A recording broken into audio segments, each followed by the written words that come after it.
पूर्णमिदं पूर्णात् पूर्णमुदच्यते पूर्णस्य पूर्णमादाय पूर्णमेवावशिष्यते। ओम शांति शांति शांति। शंकरं शंकराचार्यं केशवं बादरायणं सूत्रभाष्यकृतौ वन्दे भगवन्तौ पुनः पुनः।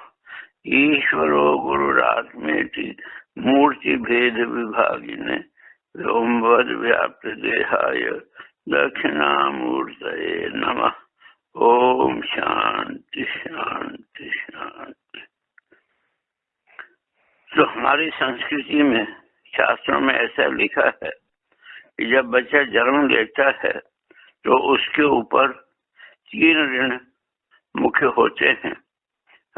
एक होता है पितृ ऋण, एक होता है ऋषि ऋण और एक होता है ईश्वर ऋण।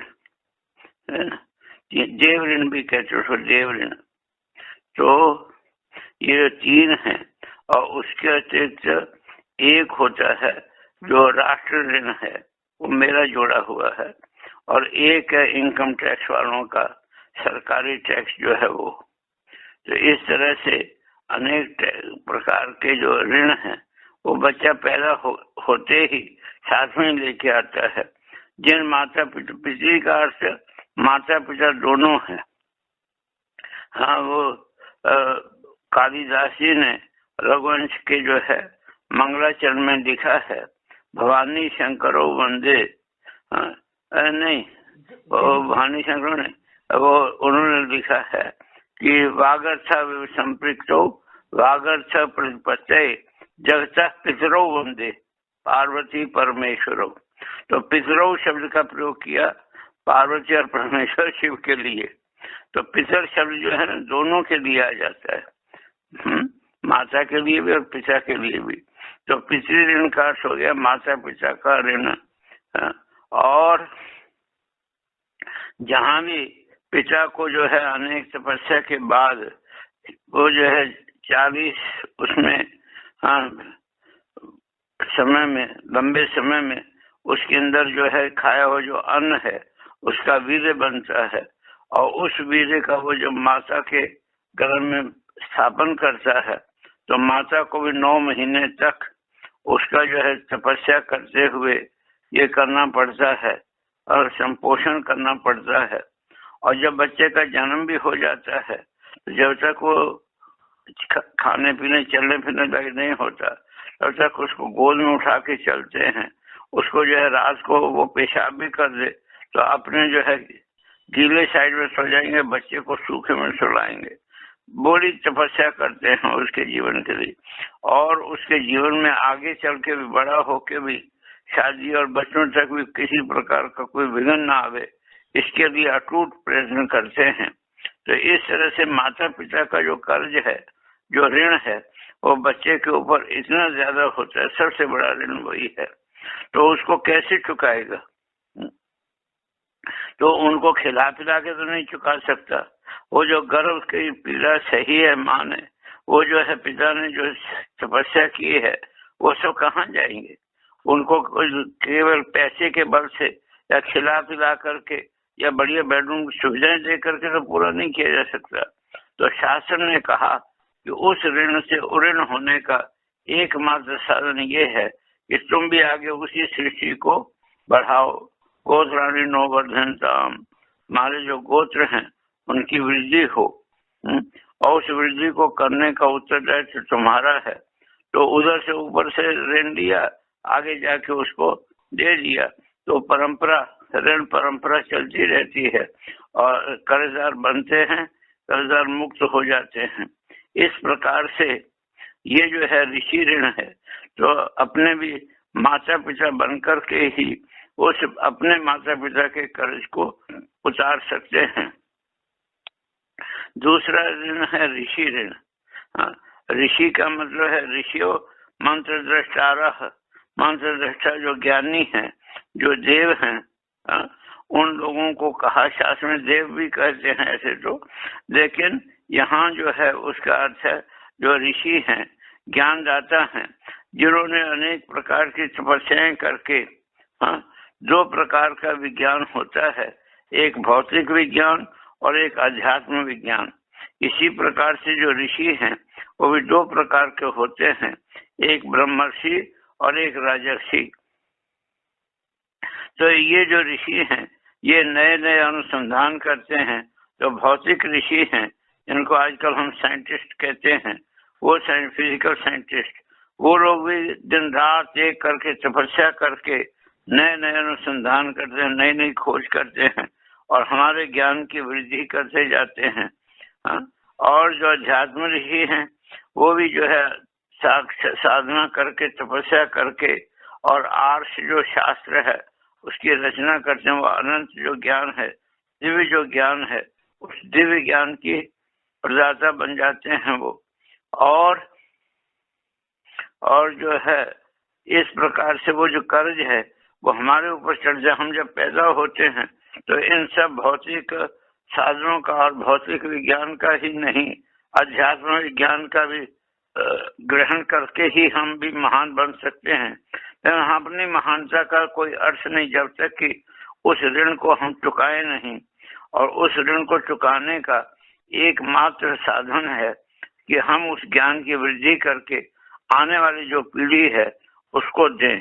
अपने ज्ञान का जो भी हमने विस्तार किया है वो अपने आने वाली पीढ़ी को दें। इस प्रकार से परंपरा चलती रहे। शास्त्र में एक भट्टोजी दीक्षित का वर्णन आता है, जो संस्कृत व्याकरण शास्त्र के बहुत बड़े निष्णात थे। उन्होंने बहुत विद्या का अर्जन किया, हाँ, लेकिन किसी को दिया नहीं, हाँ, किसी को भी पढ़ाया नहीं, कभी भी एक भी विद्यार्थी को पढ़ाया नहीं, केवल आत्मसात ही करते रहे। इसका परिणाम ये हुआ कि जब वो मर गए तो उनको ब्रह्म राक्षस बनना पड़ा और ब्रह्म राक्षस बन के उसी मकान में रहने लग गए। वो मकान भी खंडर होता चला गया, लेकिन वो उसी में रहते थे। एक वरदराज नाम का ब्रह्मचारी साउथ इंडिया से दौड़ता घूमता घूमता आया, भटकता हुआ काशी में आया। तो उसकी इच्छा थी कि मैं व्याकरण शास्त्र तो पढ़ूं, लेकिन उस व्यक्ति से पढ़ूं जो इस समय काशी का सबसे बड़ा विद्वान हो। तो वो गलियों गलियों में घूमता और सबसे पूछता पंडितों से, यहाँ व्याकरण के सबसे बड़े पंडित कौन है। संयोग से वो उस गली में भी आ गया जिस गली में भट्टोजी दीक्षित का मकान था। उससे थोड़ा कोई 50 गज पहले एक जगह 4-5 पंडित बैठे थे। उनसे भी उसने पूछा कि भगवान मैं व्याकरण शास्त्र के सबसे बड़े विद्वान से पढ़ना चाहता हूँ, वो कहाँ है। तो उन पंडितों ने मजाक में कहते वो सामने जो मकान है उसमें है। भट्टोजी दीक्षित का मकान दिखा दिया जो कि 15 वर्ष से खंडर हो चुका था। फिर भी वो श्रद्धा पूर्वक वहां गया, उसने दरवाजा खटखटाया, अंदर से आवाज आई कौन है। तो उसने कहा मैं वरदराज हूँ, मैं व्याकरण शास्त्र के सबसे बड़े विद्वान से व्याकरण पढ़ना चाहता हूँ। मैं कहा अंदर आ जाओ, कुंडा खुला है। वो अंदर गया, ऊपर गया तो ऊपर वो एक वृद्ध बैठे थे। उन्होंने कहा कि बेटा तू पढ़ना चाहता है, ठीक है तो कल से आना। तो अगले दिन से आने लगा और वो उनको पढ़ाने लगे। इस प्रकार से उन्होंने जो महावाक्य है, ये जो संस्कृत में सबसे बड़ा ग्रंथ है, तो उसका महाभाष्य, उस महाभाष्य की जो व्याख्या पढ़ाने लगे और उसको एक पुस्तक के रूप में पढ़ा दिया। अभी अंतिम जो है सूत्र की व्याख्या बाकी थी कि हवा चली और वो जो दिया जला के रखते थे वो दिया बुझ गया। तो दिया से दूर पड़ी थी। वो वरदराज उठने लगा, नहीं तुम बैठो। उन्होंने हाथ लंबा करके उस दिया सलाई को उठा दिया। अब वो जो है कम से कम 20 फुट दूर थी दिया सलाई, वहां तक उन्होंने हाथ बढ़ा के ले लिया। तो ये जो था वरदराज ये तो कांपने लगा, एकदम पसीना पसीना हो गया ठंडी में। उनका बेटे चिंता मत करो, मैंने ये साहित्य की जो दर्शन, ये व्याकरण दर्शन है, ये किसी को पढ़ाया नहीं था, इसे मुझे ब्रह्म राक्षस होना पड़ा था। अब मैंने तुझे पढ़ाया है तो इस विद्या का आगे चल के प्रकाशन कर और प्रसार कर, तो मेरी मुक्ति हो जाएगी। तो वो वहां से आया, उसने वो पुस्तक छपवाई और जब वो पुस्तक छपी सिद्धांत कौमुदी के नाम से, तो सारे देश में तहलका मच गया कि इतनी बढ़िया पुस्तक। तो खैर, कहने का अभिप्राय ये है कि व्यक्ति जो है अगर विद्या ज्ञान अर्जन करे और आगे प्रसारित न करे तो उसको ब्रह्म राक्षस होना पड़ता है। इसलिए इस ऋण से मुक्त होने के लिए जो भी हम ज्ञान अर्जन करते हैं उसको आगे प्रसारित भी करना चाहिए, जैसे आप लोग नलिनी बहन और सब लोग कर रहे हैं, इस तरह से करना चाहिए। और तीसरा ऋण है देव ऋण। हम उसमें भगवत गीता में कुछ शब्दों ने कहा है कि वो जितने भी देवता हैं उनके आप क्या दो, उनको जो है बलि दो और उनको प्रसन्न करो और वो देवता तुमको करें। इस प्रकार से चलना चाहिए। परस्परम भावयन्तः श्रेयः परमवाप्स्यथ। तो देवता जो हैं, हमारी संस्कृति है कि हम लोग हर एक चीज के अंदर एक अधिष्ठात्री देव को स्वीकार करते हैं। अस्ति उत्तर से हम देवतात्मा हिमालय नाम नगारी राजा कालिदास ने लिखा कि देवतात्मा रूप जो हिमालय, तो हिमालय को भी हमने एक देवता के रूप में स्वीकार किया। इसी प्रकार से तुलसी है, तुलसी को भी हमने देवी के रूप में स्वीकार किया। कोई चीज जितनी भी, समुद्र को भी हमने देवता माना, भगवान राम के सामने आके खड़ा हुआ था वो। तो इस प्रकार से जितने भी देवता हैं, हर एक प्रकृति का एक देवता होता है और वो देवता हमारे अनुकूल रहे। ऐसी उनकी कृपा से ठीक समय से वर्षा हो, ठीक समय से गर्मी पड़े, ठीक समय से अन्न पके, इत्यादि वो देवता करें तो ऐसा उनके ऊपर उनका कर्जा हमारे ऊपर चढ़ जाता है। उस कर्जे को मुक्त होने के लिए हम देव बलि देते हैं। देव बलि का अर्थ वो किसी का गला काट के चढ़ाना नहीं, किसी जीव को मारना, हत्या करना नहीं, बल्कि हमारा जो बल है, हमारे पास जितना भी बल है वो देव बल है। उस देव बल में से एक अंश जो देना है, वो बल से अंश बलि, वो जो बल का अंश रूप जो बलि है वो प्रदान हम करते हैं। हर एक चीज में से, चाहे वो अन्न हो, चाहे जल हो, चाहे और कोई भी वस्तु हो, तो उसमें से एक अंश जो है वो समष्टि के नाम से देना, यही जो है वास्तव में देव ऋण से मुक्ति का एकमात्र साधन है। और इनकम टैक्स के विषय में तो हम क्या कहें, लेकिन एक जो ऋण है वो मैंने निश्चय किया, वो है राष्ट्र ऋण। हम एक राष्ट्र के नागरिक हैं, तो राष्ट्र के प्रति भी हमारा कर्ज है। राष्ट्र के अंदर देखो, इतनी व्यवस्था है, सुशासन है, कानून है, तो इसलिए हम लोग सुख की नींद से सोते हैं, सुख की नींद से रहते हैं।